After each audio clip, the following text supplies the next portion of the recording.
Guys, if you're flying with AirAsia Philippines, watch this. So similar kay Cebu Pacific na nung last week ay nag-release ng statement regarding their policy on power banks, si AirAsia Philippines ay nag-update na rin ng kanilang policy.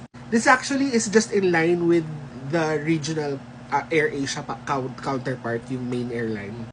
So AirAsia reminds its guests na bawal ang power banks exceeding 100 watt-hours sa loob ng eroplano. Kapag ang power bank mo naman ay between 101 to 160 watt-hours, it can be brought in subject to approval at the check-in counters. So, ang language na ginamit not exceeding 100.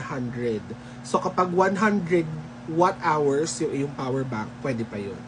Guys, watt-hours hindi milliamps. Usually kasi dito sa Pilipinas, uso ang branding at saka marketing ng power bank sa milliamperes. Diba? mAh. Kasi yun yung capacity. Watt-hours is yung lakas or something. I'm not a tech person. Basta yun. Basahin nyo na lang. Kasi watt-hours is kailangan mo yung voltage plus yung milliamperes. Tama ba? To compute the watt-hours. Last reminder pala, hindi ko nadagdag. Yung power banks na allowable ay bawal ilagay sa overhead compartment.